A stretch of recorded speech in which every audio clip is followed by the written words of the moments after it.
Assalamualaikum warahmatullahi wabarakatuh. Kami dari kelompok 5. Di sini kami akan mempresentasikan untuk tugas kami, yaitu bisnis model kanvas BMC untuk produk cookies BOM. Sebelum itu, izin memperkenalkan diri. Nama saya Salsatatina Maharani dengan NPM 111241146 dan rekan saya Devina Azhar 111241025 dan teman saya Salsa Dwi Putri 111241124. Yang pertama, customer segments. Siapa customer Anda? Anak-anak, remaja, serta keluarga. Dan mengapa mereka mau membeli produk Anda? Karena cemilan yang unik, menarik, lezat, dan produk lokal berkualitas tinggi menjadikan itu sebagai daya tarik. Segmentasi majemuk. Dari contoh di atas terlihat bahwa segmentasi pelanggan cookies BOM cenderung majemuk. Artinya, produk ini dapat menarik minat berbagai kalangan usia dan jenis bisnis. Ini adalah hal yang positif karena membuka peluang pasar yang lebih luas. Niche market. Meskipun segmentasi bersifat majemuk, ada kemungkinan untuk menargetkan niche market tertentu. Misalnya, dengan menciptakan varian cookies khusus untuk anak-anak dengan bahan-bahan organik, atau cookies dengan tema tertentu. Misal, cookies bertema ulang tahun, cookies bertema olahraga. B2C, business to customer. Sebagian besar segmentasi pelanggan cookies BOM adalah B2C, yaitu penjualan langsung kepada customer akhir atau individu. Poin yang kedua, value promotion. 1. Tantangan apa yang dibangun dan masalah apa yang akan dipecahkan? Tantangan yang dibangun membuat produk cookies yang unik, berkualitas, dan memiliki daya tarik di pasar yang sudah kompetitif. Masalah yang dipecahkan adalah kurangnya pilihan cookies sehat atau rendah gula, harga cookies premium yang tidak terjangkau untuk sebagian besar konsumen. Kedua, get off the bundling. Observasi pasar adalah kunjungan ke toko kue atau kafe atau marketplace online untuk memahami tren pasar, varian produk, dan kisaran harga. Ketiga, cara mendapatkan pain and gain. Pain, cookies terlalu manis atau terlalu mahal, pilihan rasa kurang. Gain, cookies dengan rasa premium atau lokal, durian, pandan, dan lain-lain. Packaging yang praktis dan menarik untuk hadiah. Cara mendapatkan, observasi ke toko dan observasi survei online, menganalisis untuk mengetahui gap di pasar. Poin keempat, solusi yang ditawarkan, menyediakan rasa inovatif seperti coklat, kopi, karamel, asam jawa, pilihan sehat, rendah gula, bebas gluten, atau vegan. Packaging ramah lingkungan yang tetap estetik, sistem pre-order untuk menjaga kesegaran. Kelima, masalah utama customer. Kualitas produk. Cookies terlalu manis, tidak fresh, atau mudah hancur.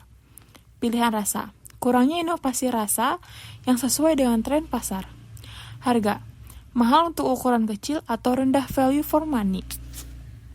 Poin ketiga, distribution channels. Direct atau langsung. Dalam saluran distribusi langsung, produk dijual langsung dari konsumen ke produsen tanpa melalui perantara. Ini berarti Anda menjual cookies dari cookies Anda secara langsung kepada customer akhir. Contohnya, toko online. Menjual cookies melalui website atau platform e-commerce seperti Shopee. Pre-order, menerima pesanan dari pelanggan secara langsung, kemudian mengirimkan produk setelah pesanan selesai. Indirect atau tidak langsung. Dalam saluran distribusi tidak langsung, produk dijual melalui pelantara, seperti distributor, grosir, ataupun pengecer. Tapi produk kami belum mencoba saluran ini. 4. Customer relationship. Mengapa hubungan pelanggan penting untuk bisnis cookies? yaitu membangun loyalitas pelanggan yang merasa dihargai dan puas cenderung menjadi pelanggan tetap. Lalu meningkatnya penjualan, pelanggan yang loyal akan merekomendasikan produk Anda pada orang lain, sehingga meningkatkan penjualan. Poin selanjutnya ada strategi membangun hubungan pelanggan yang baik. Komunikasi yang efektif, jawab pertanyaan dan keluhan pelanggan dengan cepat dan ramah. Lalu ada program loyalitas, berikan poin di setiap kali pelanggan melakukan pembelian yang dapat ditukarkan dengan hadiah. Poin selanjutnya media sosial, bagikan konten yang menarik dan relevan seperti resep, tips membuat cookies, atau ceritakan di balik produk Anda. 5. Revenue stream. 1. Penjualan transaksi. Penjualan cookies secara langsung, baik melalui toko fisik, marketplace online, atau event bazar. Paket pembelian dalam jumlah kecil, per kotak atau per bungkus. 2. Biaya penggunaan sewa, menyewakan booth atau fasilitas untuk event, khusus menawarkan produk Cookies Boom. 3. Subscription, Cookies Boom dengan manfaat seperti diskon, rada eksklusif, atau prioritas pemesanan. Paket Special Edition Cookies untuk pelanggan setia. 4. Lisensi, resep, eksklusif kepada toko atau bisnis lainnya untuk memproduksi dan menjualkan cookies dengan merek Cookies Boom-nya sendiri. Poin 5 ada free pialang, kerjasama dengan restoran atau kafe untuk menawarkan Cookies Boom sebagai produk eksklusif mereka. 6. Iklan, kolaborasi iklan dengan produk pelengkap seperti susu atau kopi. 7. Penjualan dan konsumen, penjualan paket cookies dengan produk pendukung lainnya seperti teh kopi, dan kolaborasi dengan merek lain untuk menciptakan paket hampers atau gift set eksklusif. 6. Key resources. 1. Aset fisik, alat produksi seperti oven, mixer, loyang, dan peralatan lainnya, bahan baku seperti tepung, gula, coklat, dan bahan tambahan lainnya, lokasi usaha di rumah pribadi. 2. Kekayaan intelektual, merek Cookies Boom, resep dengan dibuat dengan perasaan hati, kemasan produk dengan desain menarik. 3. Sumber daya manusia, keterampilan dalam membuat cookies yang enak dan berkualitas, tim yang membantu dalam produksi atau pemasaran kita bertiga. Pengetahuan tentang strategi pemasaran digital. 4. Keuangan, modal awal untuk membeli bahan dan meminjam alat dari anggota kelompok. Nah, yang selanjutnya ada nomor 7, key aktivis. Yang pertama ada riset konsumen, mengidentifikasi referensi pelanggan seperti rasa favorit, ukuran cookies, atau kemasan yang menarik.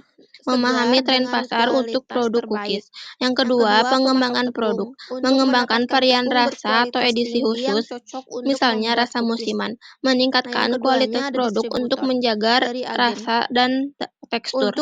Yang ketiga ada distribusi, mengatur pengiriman cookies ke pelanggan baik secara langsung maupun melalui jasa kurir. Menjalin kerjasama dengan toko atau kafe untuk menitipkan produk. Yang keempat ada produksi, memastikan proses produksi berjalan lancar dan efisien, menjaga standar kebersihan dan sanitasi selama produksi. Yang kelima ada promosi, memasarkan produk melalui media sosial seperti Instagram atau TikTok, menawarkan promo atau diskon pada momen tertentu. Yang keenam ada manajemen kebersihan dan sanitasi, memastikan dapur produksi selalu higienis dan sesuai standar. Yang ketujuh, pengembangan menu dan inovasi kuliner, menambah varian cookies yang unik seperti gluten free atau rendah gula. Nah, yang selanjutnya ada nomor 8, key partnership. Yang pertama, supplier bahan baku. Peternak, untuk mendapatkan telur segar dengan kualitas terbaik. Yang kedua, pemasok tepung, untuk mendapatkan tepung berkualitas tinggi yang cocok untuk membuat cookies. Nah, yang keduanya ada distributor, dari agen, untuk mendistribusikan produk ke warung, dan jasa pengiriman, untuk mengirimkan produk ke pelanggan secara langsung. Nah, yang ketiganya ada pemasaran. Kita membuat video untuk mempromosikan produk melalui media sosial. Dan yang keduanya ada platform marketplace untuk menjual produk secara langsung. Nah, yang terakhir nomor 9 ada cost struktur. Yang pertama ada biaya tetap. Biaya yang tidak pernah berubah jumlahnya meskipun jumlah produksi naik atau turun dalam periode tertentu. Contohnya, gaji karyawan, biaya utilitas, dan biaya penyusutan peralatan. Yang kedua ada biaya variabel. Biaya yang jumlahnya berubah sesuai dengan jumlah produksi. Semakin banyak cookies yang diproduksi, semakin besar biaya variabelnya. Contohnya, biaya bahan baku, biaya kemasan, biaya pengiriman, dan biaya komisi penjualan. Nah, yang terakhir ada biaya variabel ini akan meningkat seiring dengan peningkatan jumlah produksi. Istilah-istilah pentingnya, yang pertama ada biaya produksi. Semua biaya yang terkait langsung dengan pembuatan produk termasuk bahan baku, tenaga kerja langsung, dan overhead pabrik. Yang kedua ada biaya operasional. Biaya yang diperlukan untuk menjalankan bisnis sehari-hari seperti administrasi, pemasaran, dan penjualan. Nah, yang ketiga ada biaya pemasaran. Biaya yang dikeluarkan untuk mempromosikan produk seperti iklan, promosi, dan event. Ada juga investasi, pengeluaran dana untuk membeli aset jangka panjang seperti peralatan produksi, properti, atau kendaraan. Nah, yang selanjutnya ada nilai aset. Total nilai dari semua aset yang dimiliki bisnis. Yang selanjutnya ada variabel vs fixed cost. Perbandingan antara biaya tetap dan biaya variabel. Mengapa struktur biaya penting? Memahami struktur biaya sangat penting karena yang pertama, perencanaan keuangan, membantu dalam membuat anggaran dan perencanaan keuangan yang lebih akurat. Yang kedua, pengambilan keputusan untuk membantu dalam mengambil keputusan bisnis seperti penetapan harga jual, pemilihan supplier, dan strategi pemasaran. Nah, yang terakhir ada peningkatan profitabilitas. Dengan mengidentifikasi dan mengelola biaya secara efektif, Anda bisa meningkatkan profitabilitas bisnis. Nah, yang terakhir Demikian presentasi dari kami mengenai BMC untuk produk kami. Sebelumnya maaf bila ada salah kata. Wassalamualaikum warahmatullahi wabarakatuh.